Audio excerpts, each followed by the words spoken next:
Hello and welcome to a very special episode of Teaching My Cat to Read. We are joined by today, I am Eli, and I am joined today by two guests of the pod, Belle and Charlie. If you would like to introduce yourselves, please go ahead. Oh, and my pronouns are they, them, which we've not said before, but today we're doing it. Hi, I'm Charlotte. My pronouns are she and her.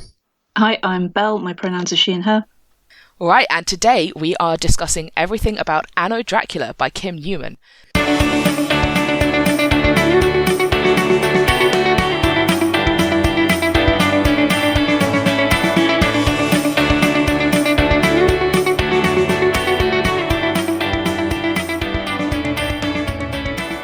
And we have not done this book on the regular podcast because it's a bit too horror and a bit too gory and a bit too grim for the other hosts of this podcast. But I love that.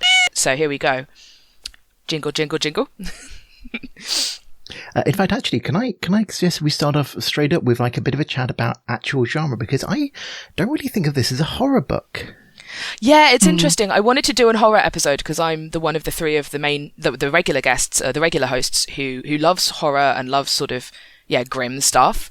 And I was casting around for what to do, and I thought about doing like Uzumaki, I thought about doing various different things, World War Z, but except, in the middle of Corona, it's kind of a bit too close to home. And I came up with this as what to read, but I actually agree with you on a reread. It's in conversation with a lot of horror stuff, I think. But yeah, one of the things I wanted to talk about with this book is genre and what it's doing with it and sort of intertextuality. So please give me your thoughts. I mean, on a base level, I think you can almost kind of look at it as being, well, I didn't find this book scary per se, but I found Dracula quite scary. And you've done Dracula on the mainstream, but I guess it's, there is definitely a kind of a tone difference. Yeah, this is more like a kind of true crime type thing, maybe, or I don't know. Belle, what do you think? Well, so I think first and foremost, it's a love letter to vampire fiction in a lot of ways. And I think one of the things is Kim Newman, he had a regular column in Empire magazine for a very long time. He did their horror film and TV reviewing. And so he's really incredibly steeped in the genre, and it massively, massively shows. So it's not a horror book, but it is. I can't do different emphases with my voice well enough to say that it's not a horror book, but it is a horror book. It was like a book about horror, kind of. Yeah. Because I mean, like one of the genre like titles I was trying to think of for this was like steampunk mashup crime novel. I mean, one of the things I love about this is that it's pulling in all like contemporary characters from various bits of fiction. So one of the things that's established fairly on. So the premise of this book is Dracula wins in Dracula, Bram Stoker's Dracula, and goes on to marry Queen Victoria and turn her into a vampire, and suddenly vampires are everywhere. Like vampires that have existed for centuries are now free to live in the open in Britain. And what does that world look like? And also Jack the Ripper is happening. And spoiler alert, in this book, Jack the Ripper is Jack Seward from the Dracula book. John Seward. I don't think that counts as a spoiler. I think that gets covered in the first chapter. I mean, it's the first chapter. Yeah, actually, that's not a spoiler at all. Yeah, so he's John known as Jack. That's one of the things where Jack the Ripper... Well, it turns out that somebody gives him the name Jack the Ripper as, and it turns out that person has maybe known all along who he was. It's really, it's interesting.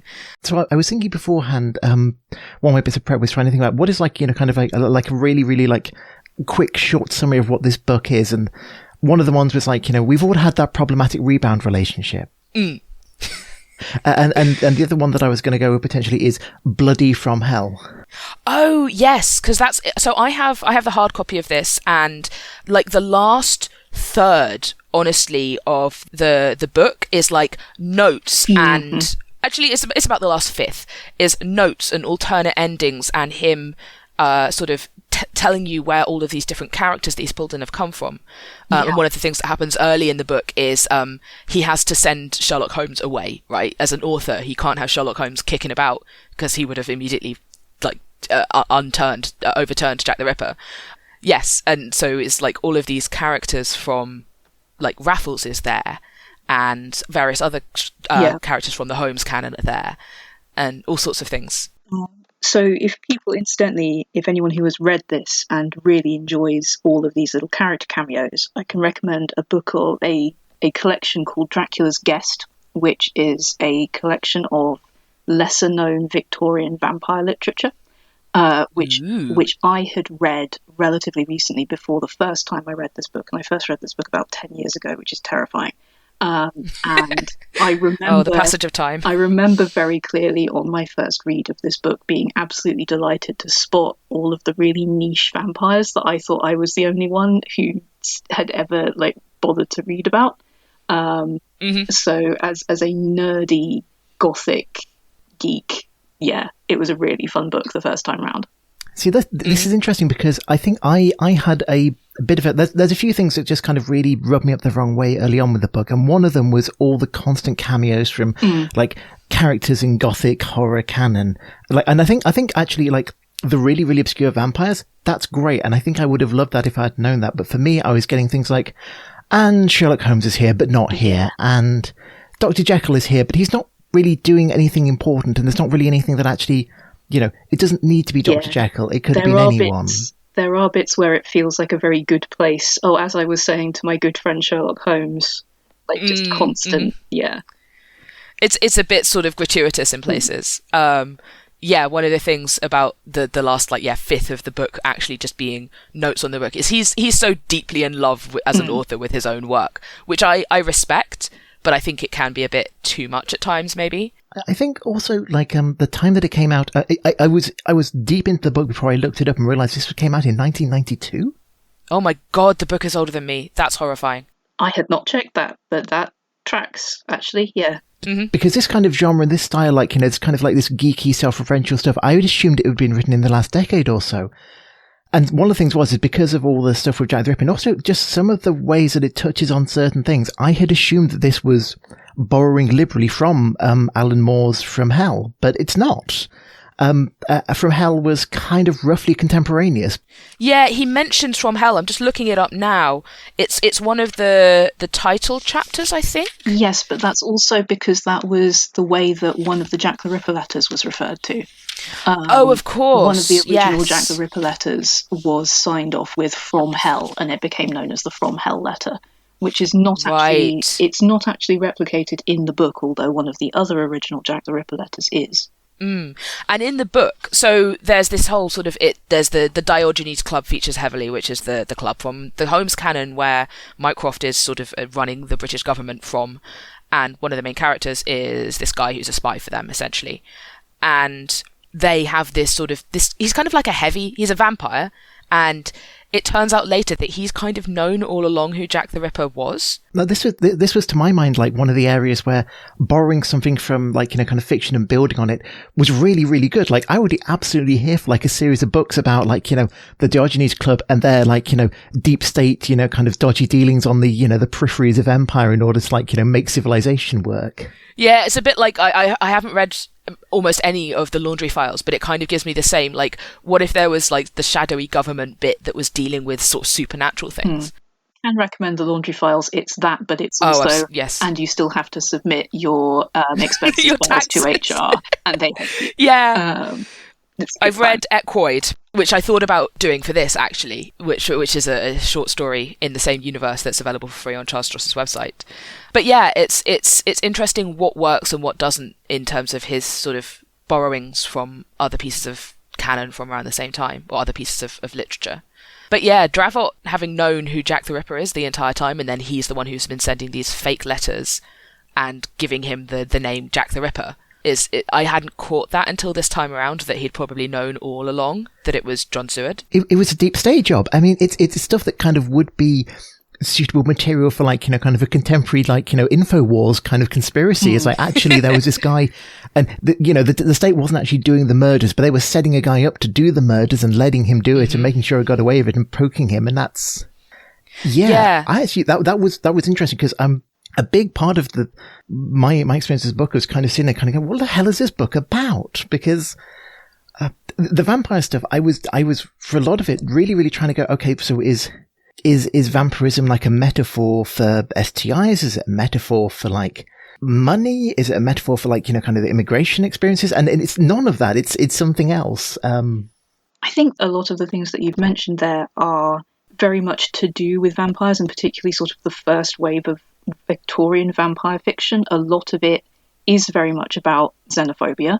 and a lot of it is very much about classism, and a lot of it very much is about it's an erotic thing as well. So I don't think any of those things are not there. And I think because Kim Newman is who he is and is writing what he writes, a lot of it is just him kind of saying, look, this is what vampirism is writ large. Yeah, because I think that's the other thing. Like my other kind of main complaint. I'm not going to lie. I didn't like this book. There was several aspects to it that I found deeply unpleasant. And one of the things was that it kind of felt a lot like it doesn't go to any lengths to try and like deconstruct any of the tropes that it plays with. It just sort of just recreates them, and to a modern audience or to a modern eye, that feels kind of uncomfortable. Yeah, one of the only vampires we get to see the inside of the head of, like, consistently is this character called Genevieve, who is, I mean, she is a bit of a Mary Sue, let's be honest. Mm-hmm. She's like a vampire, but she's not evil, and she's not of the same like bloodline as Dracula, and she's been around for 400 and something years, but she looks like a 16-year-old girl, and the main guy falls in love with her and whatever.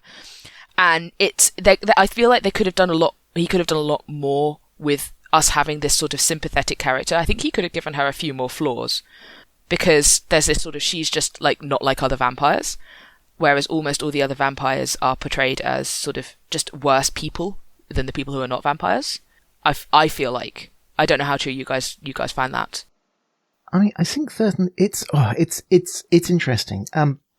I did like one of the things I really, really liked about it was it was not like, kind of, it wasn't painting with broad brush. Like, it's not like all vampires are bad or all vampires are like this. And one of the things I really, really loved was not all vampires are successful and influential. A lot of vampires are destitute. And that is like, it does portray this interestingly emergent, almost kind of nouveau riche society where it's, being a vampire isn't the key to success. Having social and political and economic capital isn't necessarily the key to success, or at least it's only a precarious part way there. But the people who are the real movers and shakers, they have both of them. They have both this, kind of the vampirism and that, kind of social connection from that, but also some leverage on existing power structures. And it's only 3 years in the timeline of the story since vampirism became open, a thing that people knew about, and a sort of just known fact of life in this Victorian Britain, or England more specifically. One thing I want to do after this is go back and reread the other books in this series, because there are, I think, 4 in total. And the next one is set in the First World War, and it's about like this vampire squad who can shapeshift in a sort of being like unpowered flight. Essentially, they're all like, they can fly. And and I want to go and see if any of these tropes are more deconstructed than those other ones. I don't remember them very well. I think I had an unpleasant enough time with this book that I would be extremely reluctant to go further into it. In particular, actually, can I ask? Can we talk about the raid on the gay brothel? I suppose we have to, but yes. So let me set up my thesis on this one, because I've been thinking about this like almost constantly for a week now. There's a concept that I've encountered in horror, that horror can deal with and explore, kind of real world phenomena, but there is sort of a tacit understanding between the writer and the reader that there is, kind of some element of distancing, kind of some element of unreality to kind of, make it not just torture porn, not just, I'm just going to describe horrifying things that happen to people to you. Whereas that scene really kind of just was. Yeah, because, I mean, to clarity for the audience, what it is it's a scene where there is a police raid on a gay brothel, and the patrons are dragged out into the street and very gorily executed. Mm-hmm. Yeah. And it's partly sort of a political move or like it's one of those things where this new law against, or new enforcement of the law against homosexual relations is being applied selectively to political targets. I think is one aspect of that. I mean, yes. And then a lot of other people get caught in the crossfire. I was interpreting it more as this is something that has been newly implemented and enforced as a distraction from all the ways in which vampirism is slowly sending everything to hell, basically, in terms of societal structure. See, for me, my reading on it was actually far more straightforward. Like, no, this is just overt and violent homophobia. Like, one of the... Also that. We've had, like, kind of homophobia, or, like, kind of, like, gay people have come up twice in the book prior to this point. And one of them is one of the Carpathian Guard being incredibly sexually aggressive and lecherous in a pub. And that's just, it was done to such a grotesque level that it was, like, deeply uncomfortable. And the only other real mention, I mean, aside from, like, flippant mention of Oscar Wilde, because of course he's there. Yeah. He's there, but he's not portrayed very sympathetically either. No, he's not portrayed too badly. To be fair, he seems to be portrayed fairly realistically from everything I've read about him. But the other mention is somebody at one point is discussing, why is why is our new prince kind of so so adamant about having these laws against gay people? And it's like, the reason is because he was gay raped when he was imprisoned at some point. And that's like, I forgot about that detail. Yeah. And so at this point, it's flimsy, isn't it? A authorial pretext for including this horrible thing in the book. And the thing is, like, so the idea of state-sponsored violence against queer people is uncomfortably close to the bone today. And in 1992, fucking hell. Yeah, it makes me think of, there is a fairly similar in tone scene in Stephen King's It, which I don't know whether either of you have read.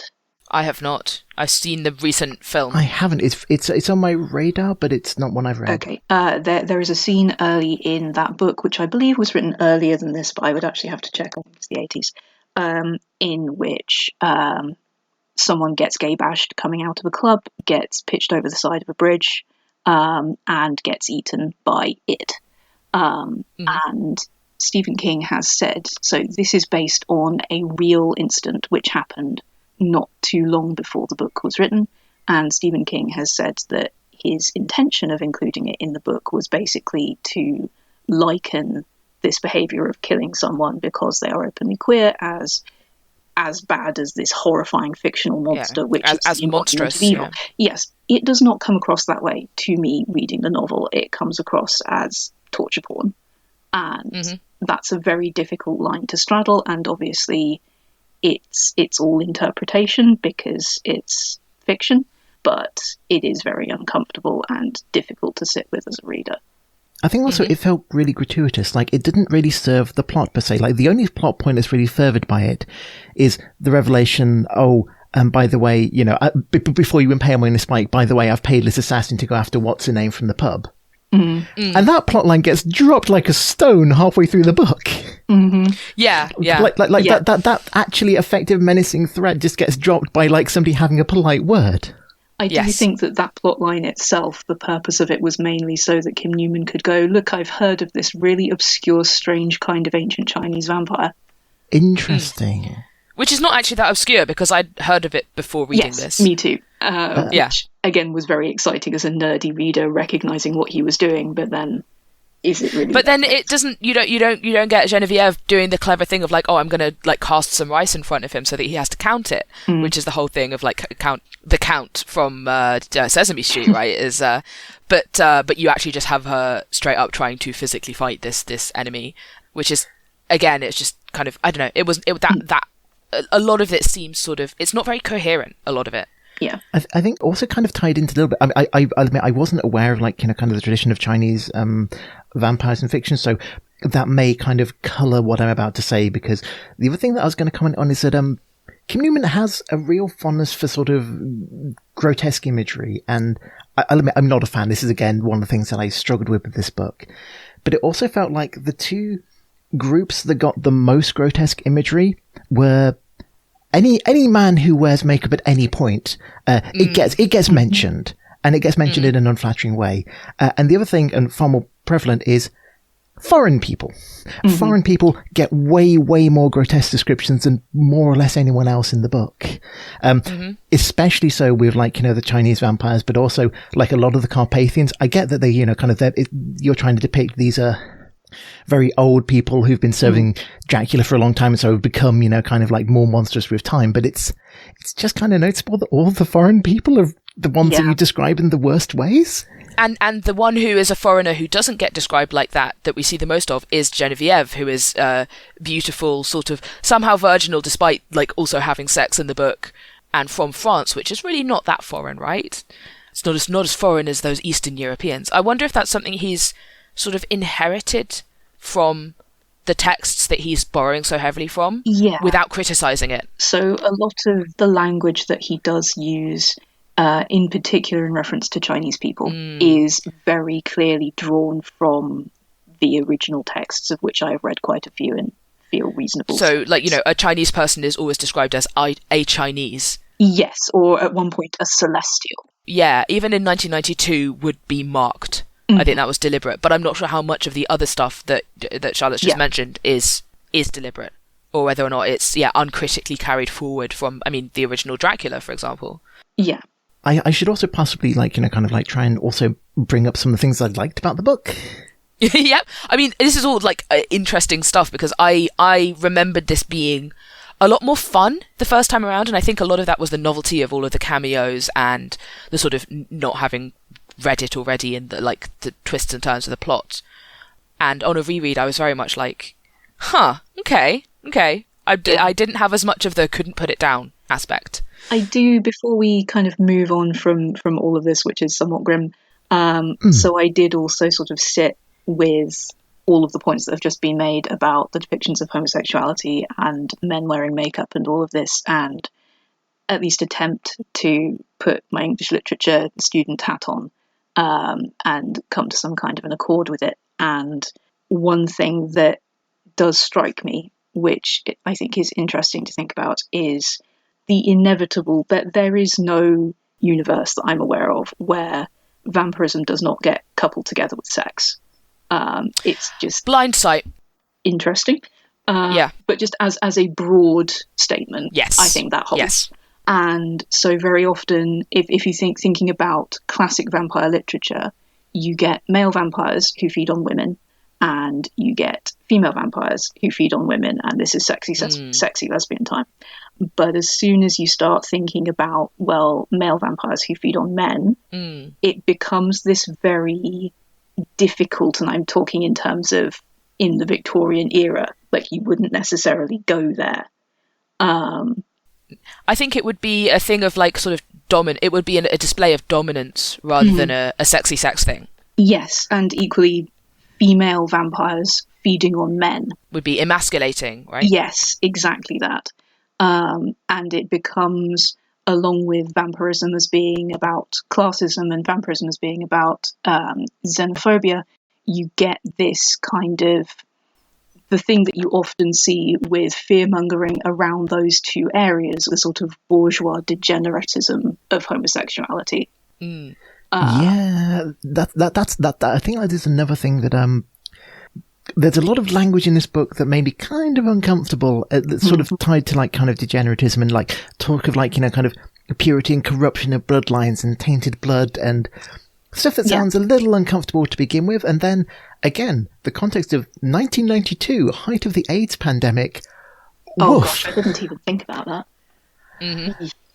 By 92, kind of the AIDS pandemic was generally everybody knew about it. So it was not kind of really, really early AIDS pandemic where it was still kind of not really discussed. By 92, it was, this is a fact of society that this is a thing. And one of the major settings in this book is what was originally an educational institute that has had to become a hospital because there is just a never-ending influx of people who are very, very sick and no one can do anything about it. Yeah, that's a good point. I guess just I almost felt like I could almost characterize this book as just having an issue with casually, almost kind of flippantly referring to certain things that I feel like I would normally expect an author to have a little more caution about, referring to one of the massacres, kind of done by the incoming Transylvanian military guard as being Bloody Sundays. That's actually already a thing, and you can't talk about it like that.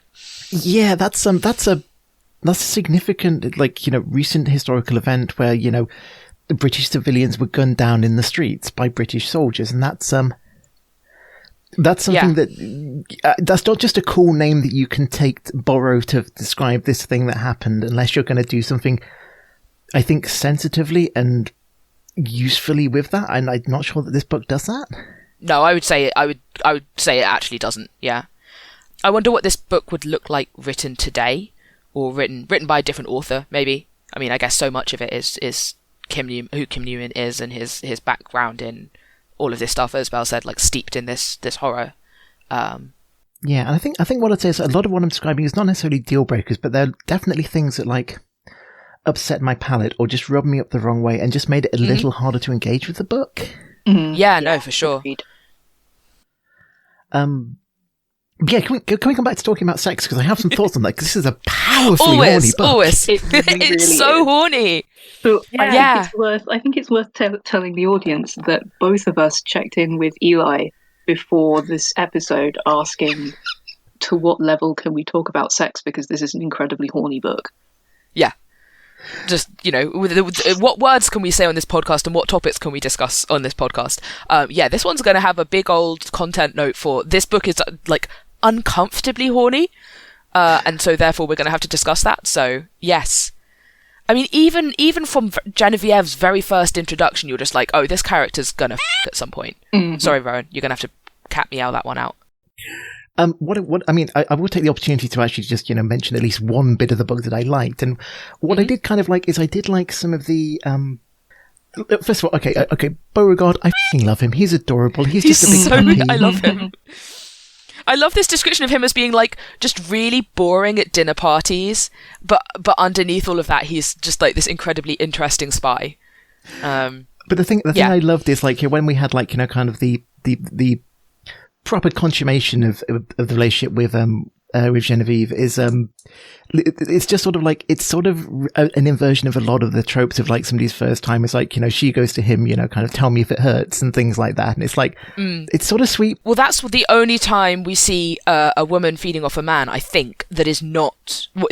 We see that and it's portrayed positively, right? Every other time it is in the context of sex work. Yeah, and the thing is, I liked it as well because also it's one of those examples of a sex scene where like this develops but also reflects the characters quite nicely. Like, yeah, he's a kind of a bit of a sweetie and he's not quite sure what he's doing, and that it fitted that quite nicely. And she is, extremely experienced, aware of the fact that she is, kind of vastly older and vastly, kind of has just, a different lived experience through being so old, and so kind of is aware of this kind of power imbalance between them and is sensitive to that. And at the same time, the dynamic that he's in his mid-30s and she looks like she's 16. And I think there is sort of elements of her realising that there's lots of reasons for him to be unsure about, sleeping with her. And the fact that he recently, it's not said how recently, lost his first wife. And he was like fully drinking his respect his wife juice like every day, as far as we can tell. Like he's still like really hung up on his dead wife and misses her and misses who she was as a person. And that's like actually given quite a lot of prominence in his characterization. Yeah, we get a very strong sense of who she was as a person for a fridged wife. Like very few of them get that. Oh, I would argue that Lucy isn't just a fridge wife. Lucy is the inciting incident for literally everything in this entire book. No, this is Pamela Beauregard's first wife. Yeah, Lucy sorry, is. Yeah, no. Oh no, sorry. Okay, you're right. I was getting those conflated. Lucy is the other dead girl who is absolutely far more consequential for the plot. But yeah, so Charles was originally married to Pamela Churchwood, and then she dies in childbirth, and then he gets engaged to her cousin, who in the first drafts of this book was meant to be her sister, but there were English laws at the time that would have considered that incest. So he had to revise the draft and make them cousins raised as sisters in the same household. And then call out that revision in a conversation which points out that law exists, which I do think is quite funny. Yeah. And it's like, this is a deeply unhealthy engagement that he has with the younger cousin, who had always been jealous of the dead wife cousin. And you get to see him realizing that throughout, like, growing to know Genevieve and sort of realizing that actually he likes her quite a lot more. And Yeah, it's interesting how he relates to women as one of the primary viewpoint characters. I think I like him very much. Kim Newman did a good job with that one, I think. Yeah, I think also it does a reasonable job of kind of. I think Penelope starts out really, really unsympathetic. Oh God, am I getting them the right way around? It's Penelope and Pamela? Yeah. Pamela is the dead one. Penelope is the one who becomes a vampire. There we go. It's just sort of like, for the first half of it, he's like, oh no, this is like, kind of like, she's being set up as almost kind of a stereotype of like the, Bridezilla almost. Yeah, she's like kind of a hate sink. She's a character that every line that's written about her is like, oh, I hate this person. And then you see her undergo some character development and become much more interesting. Or at the very least, you get like a certain reflection of like her point of view, and her point of view is actually no, she's kind of doesn't have a lot of agency, kind of like in the way that society is currently. And like her, I love that she like takes the action of like, actually no, I'm going to become a vampire. Come over here, you're going to make me a vampire now. It's like her job in the first half is like, be a good girl, land a good husband, don't get involved in politics, don't ever have to know anything about anything, don't trouble your pretty little head. And then she tries to do that and can't, because the man that she's landed is Charles Beauregard, who's still hung up on her cousin and a spy and away all the time. And she's like, this shit sucks. How can I break out of this? I'm going to become a vampire. She quits that job. I do also love that kind of like she is like, I'm going to take agency in my life, becomes a vampire, immediately does like an Annie Lennox thing with like, kind of like stealing like, kind of the suit and the waistcoat and just like, oh, sorry, it's a really good look. And I kind of love her for that. She immediately is like, all the rules have changed. What would I like to do? Yeah, it's a really cool moment. And then she goes out in the sun because nobody's told her not to and gets like fried and spends the next bit of the book recuperating. Yeah. And like, I get that that's, so it's kind of like meant to be like a reflection of vulnerability and also kind of like not having any of like the societal, guides and supports that like, kind of, again, better connected vampires would have. Yeah, like she's done this thing on her own, with her own agency, and so kind of like immediately gets struck down for it, and I don't like that, but it is called out that it shouldn't, like, if the person who turned her into a vampire had done the decent thing and stuck around to make sure that she'd be okay, this wouldn't have happened. Like, the blame for that is laid at the feet of a character in the text. Who, incidentally, is the epitome of a man who is a vampire, has social connections, has everything going for him, and manages to screw it all up himself. Oh, I'd just say, like, goddamn fake doms, Yeah, aftercare is important. So, yeah, that's one of the things where, like, I don't like that she has this also moment where she's like, I'm going to take control, I'm going to do whatever I want, I'm going to forge my own path, and then just, like, immediately, like, gets struck down. Yeah. It's interesting, that interpretation of that moment, because that's not how I read it. Her decision to become a vampire, because she has telegraphed. So prior to this, she says to her at that point fiance that they both need to become vampires as soon as they're married, because this is the only way to socially advance. And I read it very much that she goes into the decision to become a vampire without him. She's broken off the engagement, whether she's explicitly said that or not, but she has done that. She's given up on him. But she is still committed to making her way in the world using the rules that she knows. Yeah. The rule that she knows is to become a vampire. As soon as she turns and wakes up, I agree it's completely different. Yes. But I think she goes into that decision very much as the person she has been raised to be. Yes. No, I think that's totally fair. There's a one line where when she's recovering, I think it's Genevieve says of her, like, I think she's going to be much more interesting now that she's a vampire. Oh, I love that. I also absolutely love the line we get from her when she does, like, kind of wake up towards the end of the book, which is like, yeah, I'm going to be a monster. Yeah. It's after, so the man who turned her is Arthur Holmwood, Lord Godalming, the man from the original Dracula who Lucy Westenra was engaged to, and he's gone on to become a mover and shaker and become a vampire himself. And he's had some of the Jack the Ripper murders pinned on him, essentially, at the end of the book, because it was politically expedient for that to happen for the Diogenes Club. And this is the story that's being put about, although some people know it's not true. But she hears about this and sort of like, someone's like, oh, well, the man who turned you, what a monster he was. He was part of the Jack the Ripper sort of happenings, and he was a monster. And she goes, yeah, I'll that's my father in darkness. Maybe I'll be a monster too. I just like that owning of like complete rejection of what she had been raised to be. I think also it's kind of an element of it feels like there's a threshold crossing over. So I think for me my reading of it was the threshold was up to the point where the marriage gets kind of called off. She's kind of going, look, we're going to do this. We're going to become vampires. We're going to kind of advance ourselves societally that way. But she's trying to do it through the acceptable means of, just having a quiet word with the husband. Of course, we were going to do this, kind of together, and choose to do it. And when she's basically had enough of him and that all gets called off, it's like, well, f- it, I'm going to do it myself. And it's taking that agency herself and not having to do it through like the structure of with the husband or through the husband. Yeah, like giving up on the proper channel to do. But I think she is, I think as Belle says, she is still doing it because it's the way to achieve the things that she thinks she's supposed to want. And at the same time, while she's doing it, she is still looking down on women like Kate Reid, who have always decided that they're going to go ahead without a husband. Kate Reid is one of my favourite characters. She features in the later books as well. Yes, I really like her. She was originally supposed to be part of the original Dracula, but Bram Stoker couldn't find a way to fit her in, and so Kim Newman has adopted her and put her in. And she's like a new woman who writes about bicycling and think that is part of the women's suffrage movement. And she's very cool. I like her a lot. Yeah, I had forgotten how little she shows up in this book, actually. For being, so my copy has a, I don't know if all of them have this, but it has a faux Victorian playbill style cover, and it lists it lists the 6 main characters, and Kate Reid is one of them. Specifically, the cover of mine describes her as being the girl, which is yes. Which, like, Penelope is probably more apt to be there.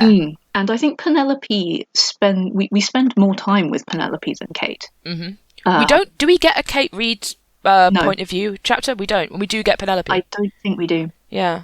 The other thing, I was actually surprised to see her on the cover by the end of it, because I wasn't quite sure that I was like, well, Beauregard, yeah, that's an important character. Would expect him to be on the cover. Genevieve, Dracula, John Seward. Lord Ruthven, maybe not. I was expecting maybe Lord Godalming to be in there, and definitely think that Penelope would have been on the cover, given the amount that she's in the book and the significance she has. Yeah, I the thing about replacing Ruthven with Godalming is then you've got 3 of the 6 characters are just characters from Dracula. So I think maybe he was trying to not make it look like he had just sort of just done a Dracula thing. And Lord Ruthven is a name that comes from a lot of vampire fiction. As well, specifically The Vampire by John Polidori. But yeah, as soon as you put Ruthven on the cover, you are telegraphing that you're doing a massive Victorian vampire mashup. Yes, so I think that's probably why he's there. But I agree in terms of the book as it is, as a piece of work, he's not actually nearly as significant as many other characters. I think it comes back to it's not very coherent about what the book is trying to do, other than be a fun vampire romp with lots of cool call-outs to other things. Yeah, I'm kind of with you on that, because so on the basic plot, or kind of the main, or at least the A plot, I guess, is the Ripper murders and their resolution, and but obviously it's doing a different version of that. So it's not like, again, it's not like From Hell, because From Hell is trying to be actually quite a sober depiction of it, albeit kind of with any depiction of. We can go on a separate tangent about all the problems with ripperologists and people who just get a bit too into this one particular crime. But this is kind of like it's doing something different with that. But then it's also kind of, this is more kind of the background for a larger story that's going on, which is kind of interesting, but it's not quite. It just felt a little bit like there's a lot of interesting stuff here, but it doesn't quite hold together into kind of a compelling single story that has a beginning, middle, and end. Yeah, like the wider picture stuff about the Diogenes Club sort of trying to make its way in this new brave new world, and the changing of social norms and whatever. It's it's all interesting, but it's never really very clearly drawn as an overarching theme. I feel like the sort of 2-layer plot of we've got the Ripper murders going on and then this background societal collapse would be a very compelling novel if it wasn't buried under 10 layers of in-jokes and references to every vampire under the sun, is possibly its problem.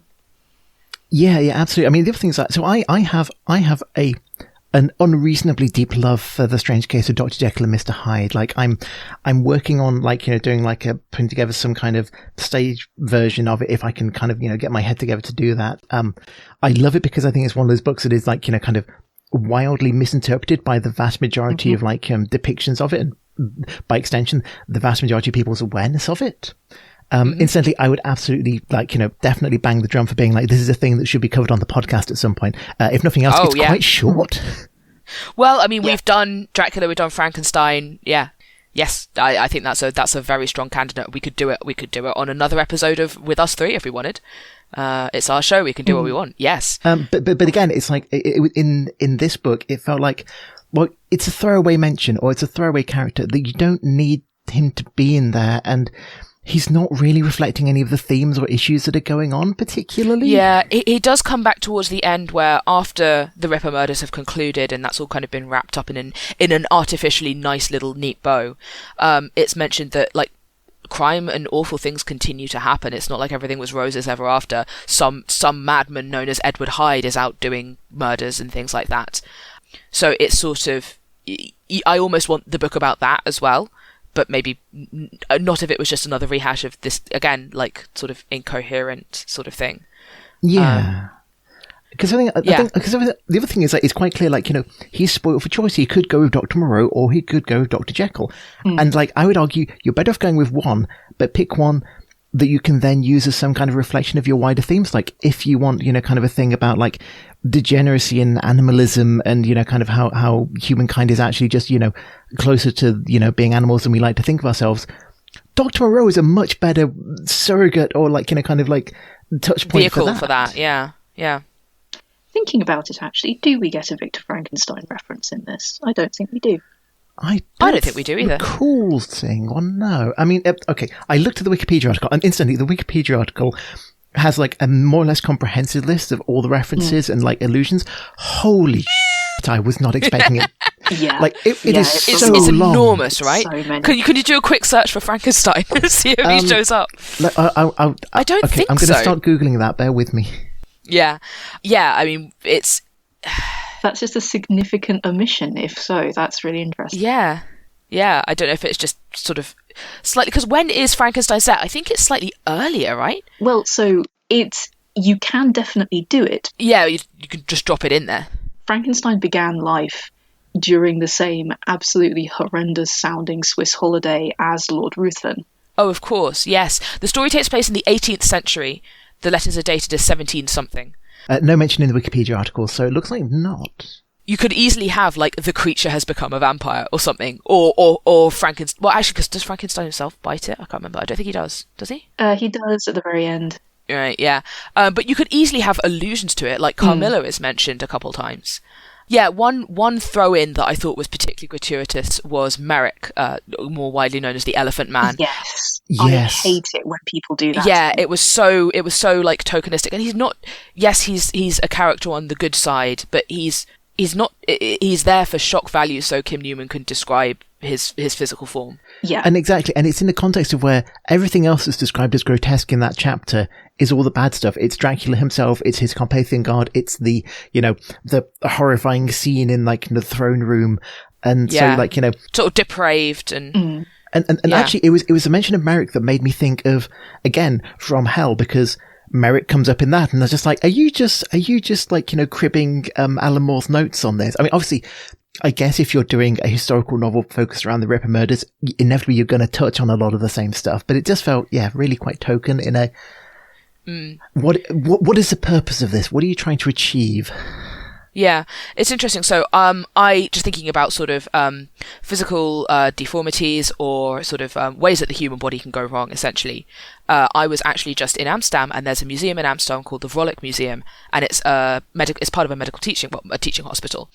And what they have there is a lot of sort of pathologies of the human body and sort of, you know, fetuses that have grown wrong in whatever way. And that was presented so sensitively and so sort of like, then to come back and then read that bit in particular, I found particularly jarring because it just called to mind the ways that we actually talk about this stuff now and treat it now.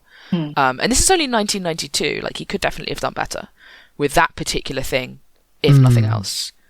Because like, I mean, you could almost argue, like, you know, there is something worthwhile in there, but you'd have to do something with it, because most of what we get from him is like, he's there, he's good, he dies. Described in the same grotesque ways as everything else that is bad. So you're textually, you know, kind of descriptively, you're using the language of all the bad things around him, and he's there to toss the guy his sword cane at some point.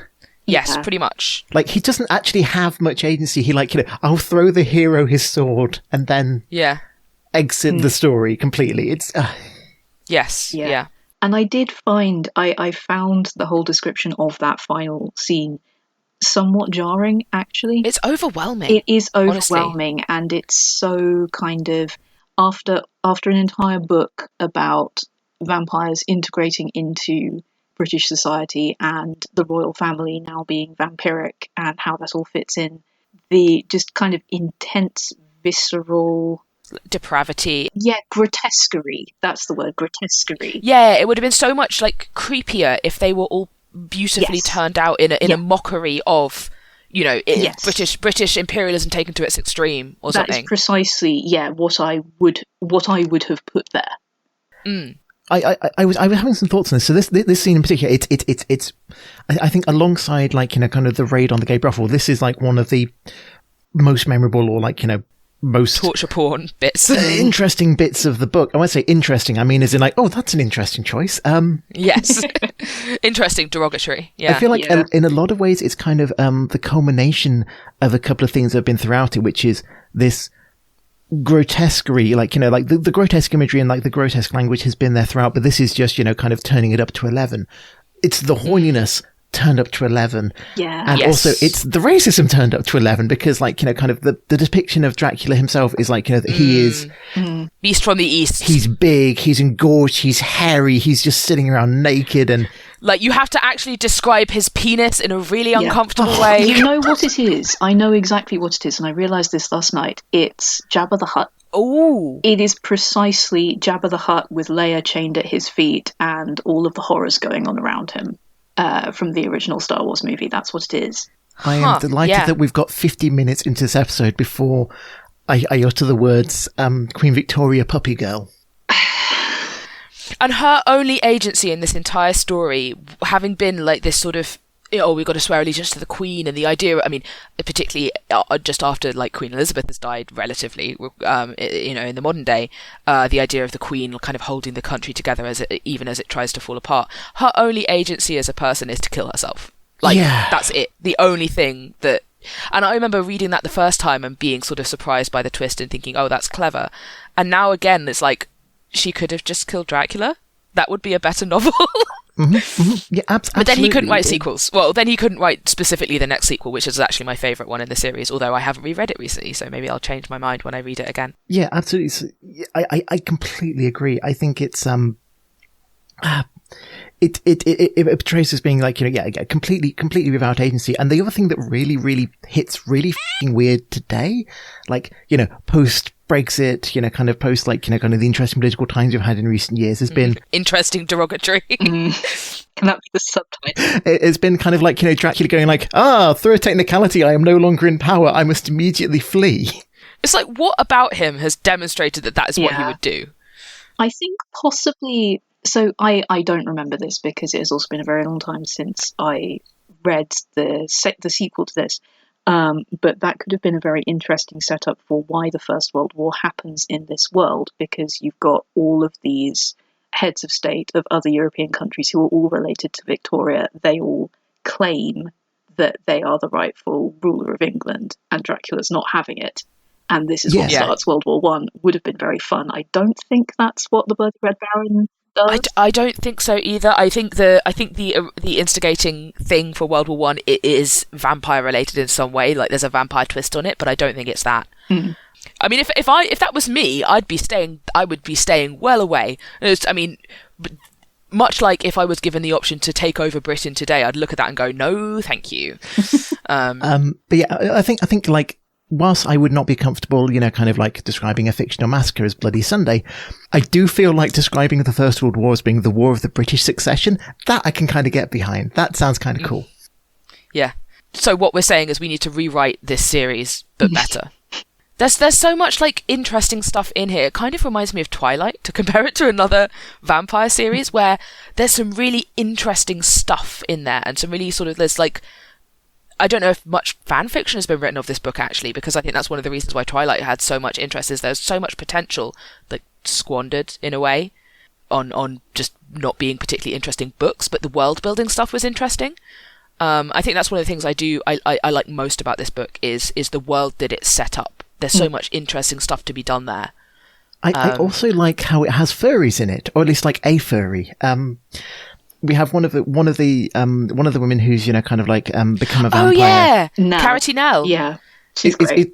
It's basically it's basically a furry creature now, and it's like. Does she survive? I think she survives. Yeah, she does. Yeah. She has her head screwed on straight. Not only that, but she's also just like. I really, really like that she is just one of the characters who is like unproblematically just like, yeah, this rocks. I love this. Yeah, she's just owning it and like, making bank off people who want to sleep with a furry woman. I have so many additional thoughts to that. Like, does this mean that there was like, already a market for people who are into that? Or has this happened to enough people that this is now like become a subculture?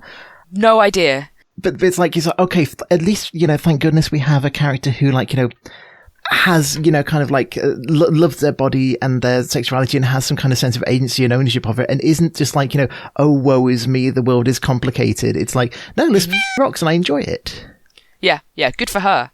Yeah, there's so many interesting things you could do with this world and the kind of possibilities that it offers that I now wonder if there has been a lot of fan fiction of this, because that's one of the things that spawns fan fiction, right? It's like unfulfilled potential of a piece of work. But yeah, I think this book has a lot of that. I think certainly this book, it works better as a setup to a potentially interesting universe than as a contained story. So he says in some of his notes that he had the idea for this world, the setup where Dracula wins, and he didn't really know what to do with it until he was like, oh yeah, I could do the Ripper stories. I could do something about the Jack the Ripper, because it's contemporary. And it does feel like, yeah, he's got this setting, and he needed something to do with it. Which, to be fair, is how Lord of the Rings exists, right? But and I do love that, but it also has a lot of issues with it as well. But yeah, we need to go back and like take this setting and take it gently from Kim Newman's hands and do something else with it. I think that kind of sums up a lot of it as well. Is like I think the concept is sound, even if, kind of potentially not always to my taste. I think a lot of it was the execution, the use of language, the things that it focused on, it needed a tightening up to be like, kind of have a more focused central protagonist and central story, I think, for it to work as a book on its own. Yeah, like tightening up a bunch of sensitivity readers, which I don't know if that was a widespread. I mean, it's not widespread as much as it should be these days, but I have no idea what it was like in 1992. I know the concept must have existed, but Can I just step in here for a second? Anno Dracula series by Kim Newman, 9 works on AO3. That's horrific. What? Okay, dear listeners, go out and write some more of this. Go for. We can skew the scales. We can make this entire fandom just about furries if we want to. I'm just putting that out there. I will hop on Mastodon right away and put out the call. I think talking about it now, I maybe have more respect for this book than I had a couple of hours ago. Interesting. Whereas I'm sort of going back and going, I'm looking at it a lot more critically. I mean, as I was on my reread. I wish I'd actually reread it before deciding on it for this episode, because I might not have then. We could have done Jekyll and Hyde. That would have been really good. I think we should do another episode with us three and do Jekyll and Hyde, because I think it'll be really interesting. And maybe like Equoid or something like that. What do you think, Belle? Any other thoughts or any other things we haven't kind of touched on yet? I think we've covered most of the main things which there are to say about the book. We could talk some more about the Jack the Ripper stuff. I think it was quite well done overall, the integration of it. It has the effect that if you know the details of the Jack the Ripper case, you notice, you spot things like Catherine Eddowes, for example, is one of the actual Jack the Ripper victims, and so as soon as you see her in the book as a character, you know. Yeah. Yes. And Mary Jane Kelly was the final victim, and one theory is that her partner had been killing sex workers to scare her out of the trade. Oh, wow. Yeah. And that in the end, they had a huge fight and he killed her, and that's why she was the final victim, because he then didn't have a reason to keep doing it. Yeah. So I did actually feel that was quite well integrated into the changed plot. Mm-hmm. Should we do mansplain, manipulate, male wife? Yes. So who do we think is embodies mansplaining the most out of all of these characters? It's a hard one, actually. Yeah. There's I think Ruthven's got to be up there. Yeah, Ruthven's got to be up there. There's not a lot of mansplaining, really, is there? I mean, Maybe Seward goes a little bit, but he's more kind of like wrapped up in his own kind of thing, so it's more kind of internalized, kind of slut shaming than. Yeah. He's mansplaining to his phonograph. Yeah, within his own internal monologue, slut shaming. Yes, he's not shaming himself. He's not shaming himself for being a slut, even though he is in a really hypocritical way. Yes, manipulate. Everybody is manipulating. It's easier to name the characters who aren't, like Beauregard, Genevieve, sort of. I mean, it's ironic, really, to have a spy who's actually not that manipulative, really, in the grand scheme of things. He's the most straightforward, honest person. He's playing quite a straight line. Yeah, he's playing quite a straight bat on it. What's his face? The Diogenes Club vampire. Dravot. Yes, thank you. Yes, he is the most manipulate. He's the one who sends the Ripper letters for sort of unknown purposes to direct public sentiment in one way or another for the purposes of the Diogenes Club. I haven't thought too hard about it. I'm sure I could figure out I couldn't, but what the purpose behind them was. Just off the top of my head, the first Ripper letter, which comes through to the pub full of journalists, comes at a time where the murders have eased off and public anger over them has started to fade. So it's to reinvigorate those, and the obvious purpose of it is to bring that back. Yeah, and to give the killer a name that is more evocative and violent than the Silver Knife, which is what he'd been known as previously. And yeah, the fact that it's Jack the Ripper, I think, implies that Dravot knows at this point that it is John Seward. That's interesting. Can I throw in a wild card for manipulator Van Helsing? Oh, well, I think we might have said that in the original Dracula episode. I don't know if we had manipulate mansplain male wife at that point. I would have to go back and listen. Yeah. Yes, I actually very much agree. I took a small group of British toffs and got them to come with me on a violent rampage of grave robbing and desecration. Because one of the things I liked about this book was actually how it has different characters all on some level having to cope with or recontextualize their previous violent acts. So, Godalming is definitely I have this stuff that I've done in the past has potentially jeopardized my status, and I now have this sort of Damocles over me. Seward is, kind of a weird combination of still definitely loving Lucy and not in any way conflicted about definitely having kind of murdered her and kind of cut her body up. He's definitely at peace with that, and in no way is that destroying him psychologically. It's because there is this possibility. What if Van Helsing was just completely wrong and just extremely persuasive? So I think that does come up a bit, that one of the reasons they failed is because he was wrong about a lot of things. He was wrong about a lot of vampire weaknesses because he bought too much into the superstition. Yeah, that they're not actually weak to religious symbols like a cross, which I think, having mentioned Blindsight earlier, weird book. This is a hard sci-fi book with vampires in it, and they are weak to crosses in that because of the right angles. And they have to take anti-Euclidean drugs. Yes, and that's one of the ones where the vampires are just not sexy at all. They're really just deeply creepy. But that's the only vampire fiction I can think of where the vampires are unsexy, or at least not about sex. Oh, incidentally, another one that I had lined up for bad descriptions of the story is Van Helsing's dying syphilitic fever dreams. Yeah. If Male we wife. don't succeed in destroying Dracula, he is just going to have the biggest boner in Queen Victoria's throne room, and it will be terrible.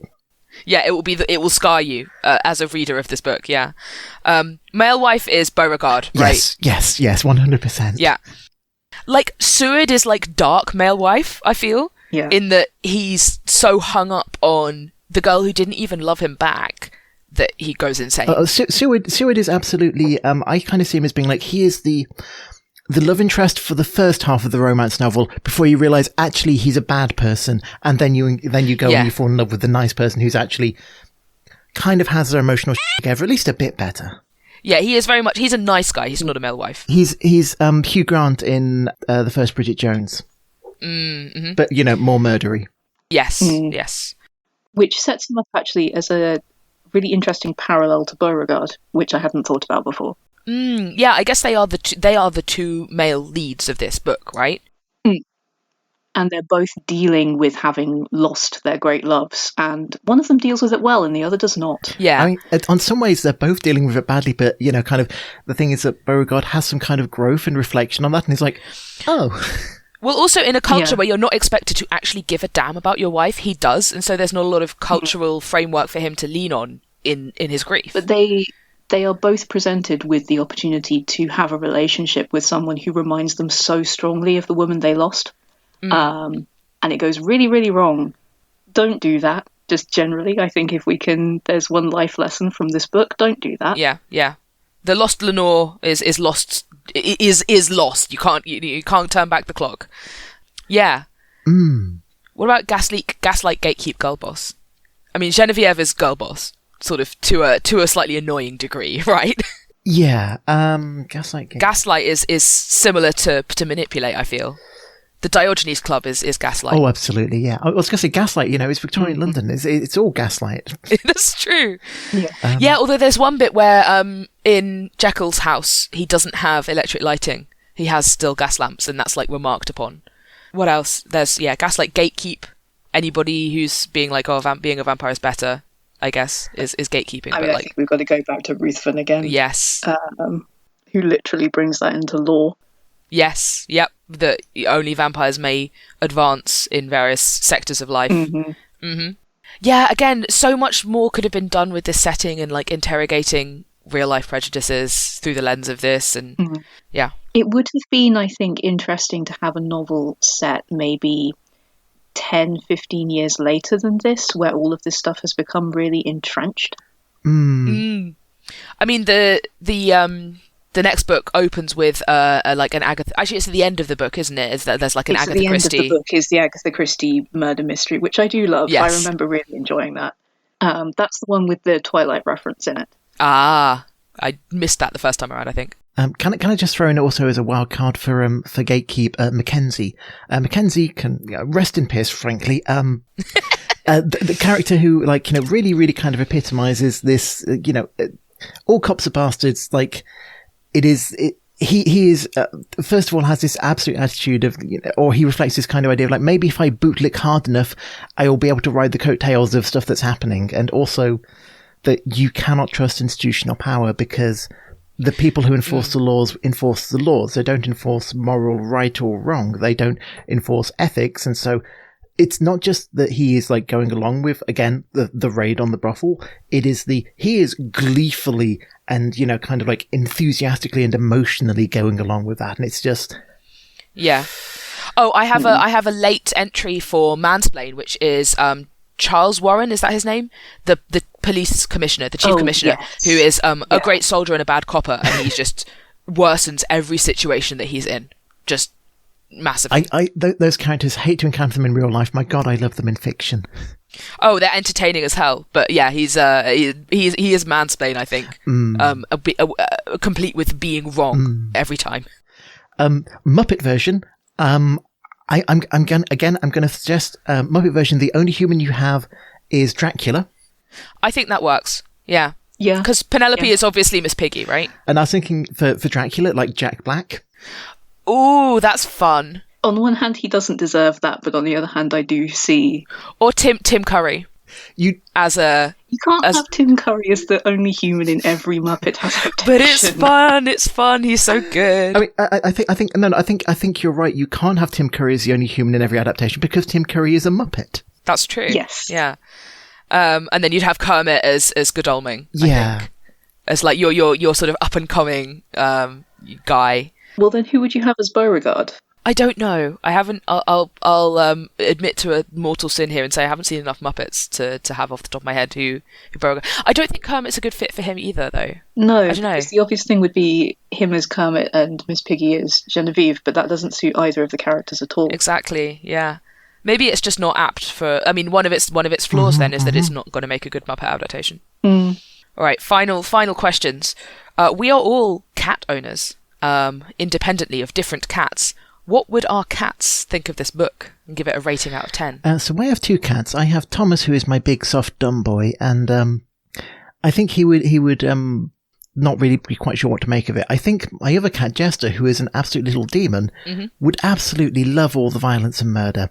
Impaling people on spikes is like, that's what he wants to do with the local wildlife is, kind of death and torture in like, no lingering ways. He would love that. Absolutely. Real Gothmog vibes there, for sure. How about Mac, Belle? Mac is also a big fluffy idiot boy, and I think similarly would not just uninterested, probably. Just uninterested. Possibly, if more of the vampires turned into small, bite-sized bats, he would be more interested. But any gore or violence on a scale larger than something that he can swat at is not interesting to him. Yeah. So Gothmog is a lover of violence. She's quite sharp at the moment. The other day earlier today she walked over me while I was wearing like fairly thin pajama trousers and decided to extend all of her claws at once for God knows what reason, just the sheer joy following the inscrutable exhortations of her little cat soul. I think she would love the violence in this book. The other day there was a moth in my room and she was making the little ek noises. I think she would give this, a 7 out of 10. Genevieve is described as being like a cat at one point, which isn't quite there being an actual cat in the book. And you don't have Renfield doing horrible things to cats textually in this book, so that's not marks against it in terms of actual cat presence in this book. Unfortunately, there is is there? There is one textual cat presence. The vampire child Lily at one point. Oh, is eating a cat. Okay, I'll knock a point off for that. That's a 6 out of 10 on the Gothmog scale, I think. Yeah, that seems fair. Because, yeah, there's violence, but also, like, there's no whimsy. Or at least the violence is not, I don't know, it's not, like, fun violence, I don't feel. I agree with that, yeah. Again, it kind of comes back to, like, this book has horrifying things in it, but it didn't feel like horror to me. Yeah, I agree with that pretty solidly. Yeah, it's sort of, it's a book that I wanted to do for this podcast, but did not want to inflict on Em and Lottie, who are much less suited to this kind of thing. Yeah. Right. A cat rating of 6, a thorough dissection of all of the things that are in a lot of the things that are in this book. I think we can call thorough dissection. But yeah. And an unintentional pun to end it. I think we can call this a successful podcast episode. I have to be Lottie now and say all of the things like follow us on our socials, which definitely exist and I know what they are. If you just look for Teaching My Cat to Read on any of the platforms, you'll find us. We are wherever your podcasts can be found. We're on YouTube, we're on Podcast Addict, all of that good stuff. Leave us a review. Tell us what you liked, didn't like. Tell us if there are books that you want us to do or books that you want us not to do. And thank you very much, everybody, for listening. Oh, can we do individual shout-outs as well, by the way? Oh, yeah. Anybody got stuff they want to plug? I would say follow my Instagram, Charlie Isn't a Guy, underscores in between each of them, where you can see photographs of me doing bouldering and roller derby. How is Charlie spelt? EY or IE? IE. Oh, and a friend of mine, Emma Ledley, has their first novella. It's just been published, so if anybody's interested in that, it's called Telling the Bees. It's sort of a weird kind of slightly cyberpunky, slightly cerebral sci-fi thing. There's stuff about like weird mysterious objects and hive minds. Yeah, give it a look. Anything from you, Belle? No, I live in a cave and don't do social media. This is wise. This is the only Yes. way. At time of recording, we are in the midst of the Twitter clone explosion. There's everybody under the sun is releasing their own Twitter clone platform and saying, come and be on mine so I can harvest all your data. Yes, and I have never felt a single second of inclination to join any of them, so I'm safe. Yeah, that's wise. That's correct, I think. Mastodon is the only one. You've no idea how grateful I was to see that Threads was trending and realise that it wasn't the 1980s TV thing about nuclear war. Yes, which I've now downloaded and I'm going to watch. Don't. just don't. I'm genuine. I'm just saying this. It's not something that you can unsee. I would hardly recommend against it. Fair enough. All right. With that, so we also end with a recommendation of something, a media not to consume. I will call this a successful podcast episode. Thank you, everyone, so much for listening, and we'll catch you next time. Bye. Bye.